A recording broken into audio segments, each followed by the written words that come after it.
দুই পয়সার চাকরি বাঁচানোর জন্য যে সমস্ত আলেমরা, পিঠ বাঁচানোর জন্য যে সমস্ত পাবলিকরা হক কথাগুলো ছেড়ে দেয়, কিয়ামতের ময়দানে এদের এই নামাজের কোনো মূল্য থাকবে না। এজন্যই তো আল্লাহ তাআলা আলেম বানিয়েছেন, কোরআনের ভিতরে যা কিছু আছে সবকিছু সে কি সুস্পষ্ট করে তার জাতির ভিতর কি বর্ণনা করে দিবে। সেগুলোকে সে গোপন রাখবে? গোপন রেখে রেখে সে নিজেকে জাহান্নামের কাস্ট বানাবে, তৈরি করবে। এ কথা বললে আমার চাকরি ছুটে যেতে পারে, এরকম ইমামের পিছনে, এরকম নেতার পিছনে ঘুরঘুর করার এই দুনিয়াতেও কোনো ফায়দা নেই, আখেরাতেও কোনো কি ফায়দা নেই। আর এর আকীদাই তো ঠিক নেই,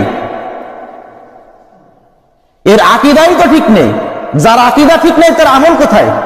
এমনও বেনামাজি আছে আমাদের সমাজে, আল্লাহর বিরুদ্ধে কথা বললে সে থেমে থাকবে না, আছে না নাই? এমনও বেরোজাদার আছে, আল্লাহর বিরুদ্ধে দাড়ি রাখে না, রোজা রাখে না, নামাজ পড়ে না, কিন্তু তার সামনে একটা আল্লাহর বিরুদ্ধে কথা বলে দেখে।